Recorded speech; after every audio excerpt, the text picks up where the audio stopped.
Hello guys, good morning. स्वागत है आपका आपके अपने चैनल वर्क लाइफ पर। और आज हम लोग कंटिन्यू करते हैं lecture 3 of class 11th physics.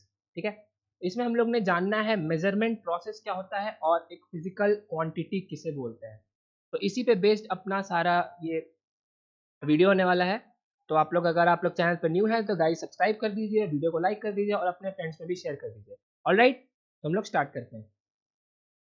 तो गाइज हम लोग का आज का कंटेंट होने वाला है प्रोसेस पे, फिजिकल क्वांटिटी पे और एक बहुत इंपॉर्टेंट फॉर्मूले पे भी, जिसको हम लोग बोल रहे हैं n प्रोपोर्शनल टू 1/u। ये सारे क्या चीजें हैं ये हम लोग आने वाले समय में देखेंगे। आप लोग जुड़ जाइए। ऑलराइट, तो गाइज हम लोग सबसे पहले जानते हैं कि एक फिजिकल क्वांटिटी किसे बोलते हैं। ठीक है, let's start from the basic. सबसे पहले सबसे जरूरी चीज, ये सबसे बेसिक चीज भी बोल सकते हैं हम लोग कि फिजिकल क्वांटिटी क्या होता है। तो एक इसके दो क्राइटेरिया हैं गाइस। ठीक है, एक फिजिकल क्वांटिटी उसे बोलते हैं जिसे बेसिकली हम लोग मेजर कर सकते हैं, that A quantity that can be measured. ठीक है, ए इसमें हम लोग लिखें तो इसका पहला क्राइटेरिया है गाइस कि एक quantity that can be measured. एक ऐसा क्वांटिटी जिसे हम लोग नाप सकते हैं उसे हम लोग फिजिकल क्वांटिटी बोलते हैं।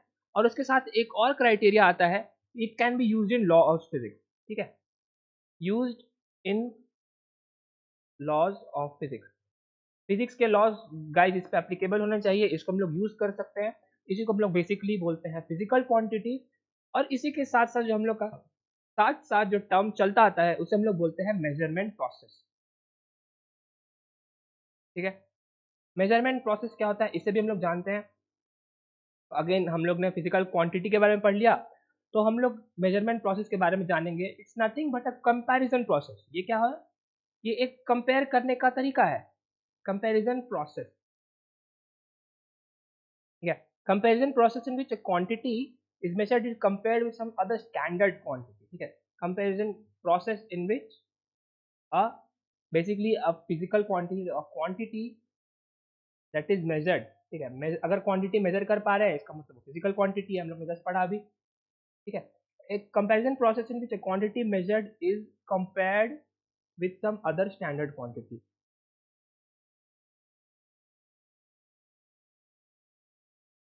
ठीक है, वो स्टैंडर्ड क्वांटिटी क्या होता है, वो क्वांटिटी हम लोग जिसको मेजर कर रहे हैं उसको क्या बोलते हैं, वो भी हम लोग आने वाले कुछ समय में देखेंगे। आप लोग फिजिकल क्वांटिटी के बारे में हम उम्मीद करते हैं आप लोग जान गए होंगे गाइस अभी तत्काल के लिए कि quantity that can be measured is a physical quantity, it can be used in laws of physics.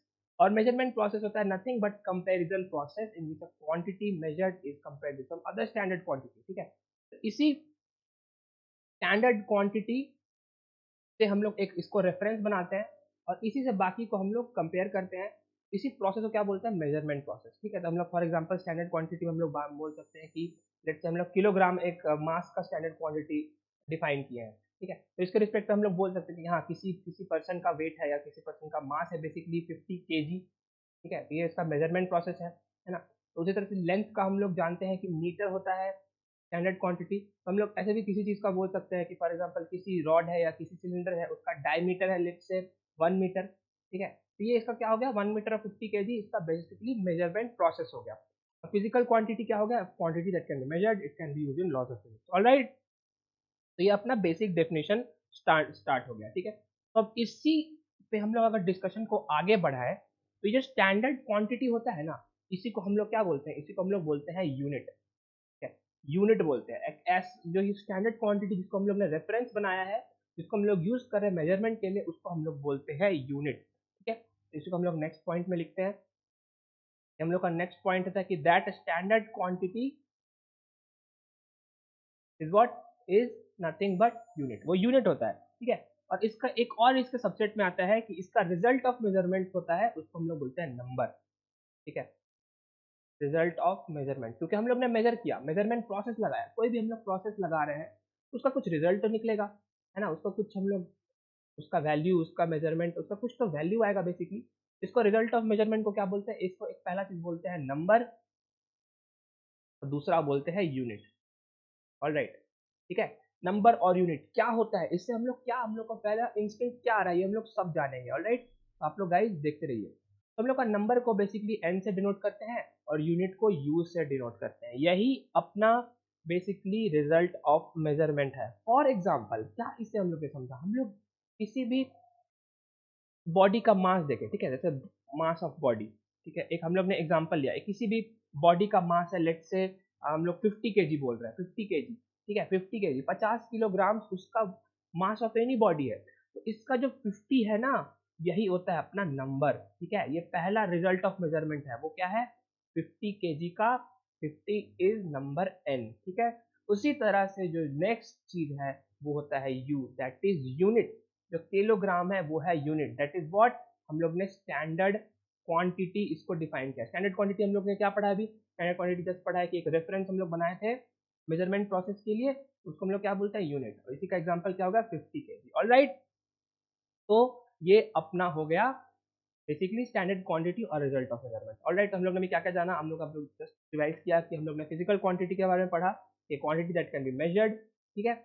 उसके बाद हम लोग ने देखा कि मेजरमेंट प्रोसेस किसको बोलते हैं, एक ऐसा प्रोसेस जिसमें हम लोग बेसिकली कंपेयर करते हैं किसी भी गिवन क्वांटिटी को किसी स्टैंडर्ड क्वांटिटी से। ऑलराइट, और इससे एसोसिएटेड 2 पॉइंट्स निकल के आते हैं कि स्टैंडर्ड क्वांटिटी को यूनिट बोलते हैं और रिजल्ट ऑफ मेजरमेंट क्या होता है, नंबर और यूनिट, ठीक है।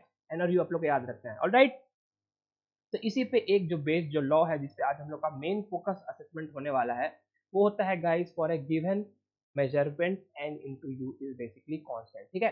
फिर से बता रहा हूँ गाइस, आप लोग देखिए, फॉर एनी गिवन मेजरमेंट, ठीक है, फॉर एनी गिवन मेजरमेंट, किसी भी मेजरमेंट को हम लोग देखें तो इसके लिए बेसिकली क्या होता है, इसके लिए बेसिकली n टाइम्स यू होता है कांस्टेंट, ठीक है, n इंटू यू होता है कांस्टेंट। ये काफी इंपॉर्टेंट बेसिकली आप लोग first important formula of our series बोल सकते हैं क्लास 11 फिजिक्स का। और इसको अगर हम लोग कांस्टेंट करें, इसका मतलब n इंटू यू बराबर कांस्टेंट, इसको हम लोग c से डिनोट करते हैं। इसका मतलब n प्रोपोर्शनल क्या हो जाएगा, 1 बाई यू से, u आएगा नीचे राइट साइड में और n हो जाएगा inversely proportional to u, that is this number is nothing but a inversely proportional function of u। What is u, u is unit, ठीक है। यानी अगर इसका कहने का मतलब कि अगर n बढ़ेगा इसका मतलब u घटेगा, एंड वाइस वर्सा, करेक्ट। यानी n अगर घटता है इसका मतलब u बढ़ेगा, ठीक है, समझ में आया, आसान है, ठीक है। तो ये हम लोग का बेसिकली रिजल्ट आ गया, करेक्ट। उसी तरह से हम लोग इस पे एक एग्जांपल देख लेते हैं, तो हम लोग को और बातें क्लियर हो जाएंगी। जैसे हम लोग ने अभी एक एग्जांपल रखा था, जैसे फॉर एग्जांपल हम लोग ने मास ऑफ बॉडी को 50 केजी रखा था, ठीक है, 50 केजी को रखा था। हम लोग को एक बात तो पता है भाई कि 50 केजी मतलब 1 किलोग्राम में कितना होता है, 1000 ग्राम होता है, ये भी हम लोग को पता है, करेक्ट। तो 50 जो केजी होता है is equal to nothing but 50,000 grams, correct. तो इसके लिए हम लोग ने क्या जाना, इससे हम लोग इसको अगर नोटिस करें, हम लोग ऑब्जर्व करें, तो ये इसका n1 वैल्यू है, दैट इज नंबर 1, है ना, फर्स्ट नंबर। और ये इसका u1 वैल्यू है, फर्स्ट यूनिट, करेक्ट। उसी तरह से राइट साइड में देखें तो हम लोग का 50,000 क्या है, n2 है, नंबर 2, और ग्राम कितना है, u2 सेकेंड यूनिट, करेक्ट। तो इसी को हम लोग ने इक्वेट किया, ये हम लोग को निश्चित पता है कि 50 किलोग्राम इज इक्वल टू 50,000 ग्राम। इसी में हम लोग का रिजल्ट क्या आ रहा है बन के, n1 is equal to n2 correct. ये हम लोग ने प्रूव कर दिया, यदि बेसिकली n इंटू यू होता है कांस्टेंट, ये एक्चुअली वेरीफाई किया है हम लोग ने, ठीक है। ऑलराइट, तो इसमें हम लोग अगर नोटिस करें तो हम लोग का n1 वैल्यू क्या है भाई, n1 हम लोग का 50 है, और n2 कितना है, n2 हम लोग का 50,000 है, इजी। दूसरे से u1 कितना है, u1 केजी है, और u2 that is second unit क्या है, ग्राम्स है। अगर हम लोग यहाँ नोटिस करें बहुत आसानी से, तो हम लोग का n2 बेसिकली n1 से बड़ा है, 50,000 50 से तो बड़ा ही होता है, करेक्ट। उधर से हम लोग राइट साइड में देखें तो जो u1 होता है वो बड़ा है u2 से बेसिकली, करेक्ट, क्योंकि किलोग्राम ग्राम से बड़ा है, ऑलराइट। यानी इसको हम लोग उल्टा करके देखें तो u1 ग्रेटर देन u2, इसका मतलब u2 is what, u2 is less than u1, एक ही बात है ना। 5 अगर 50 से छोटा है इसका मतलब 50 5 से बड़ा है ना। तो हम लोग के पास ये दो अगर रिजल्ट देखें आके, तो n2 is greater than n1 और u2 is less than u1, that is basically n2 बड़ा, इसका मतलब u2 छोटा, है ना। n1 अगर छोटा, ठीक है, तो इसका मतलब u1 बड़ा, ठीक है। इधर से हम लोग ने ये भी चीज देखा कि basically n1 u1 constant, n2 u2 constant, का मतलब n into product of u constant, that is the product of number and its unit will always remain constant when we are looking at the same type, है ना। 5 KG को हम लोग 50 ये 5000 ग्राम से ही compare करेंगे, है ना। ऐसा तो नहीं करेंगे कि भाई 5 लीटर है उसको 5 लीटर को हम लोग लेट से 5 मीटर से कंपेयर कर दें, ऐसा तो नहीं हो सकता है ना, ये भी बात ध्यान रखना है। तो बेसिकली आज हम लोग ने जाना very brief discussion about physical quantity, measurement process, units और नंबर्स के बारे में। इसमें हम लोग ने बहुत इंपॉर्टेंट फॉर्मूला देखा, तो वो था अपना n इंटू यू कॉन्स्टेंट। ठीक है, तो गाइज उम्मीद करता हूँ आप लोग को ये वीडियो पसंद आया होगा। That's it for the video, मिलते हैं नेक्स्ट वीडियो में गाइज। आप लोग मेहनत करते रहिए, तब तक के लिए जय हिंद।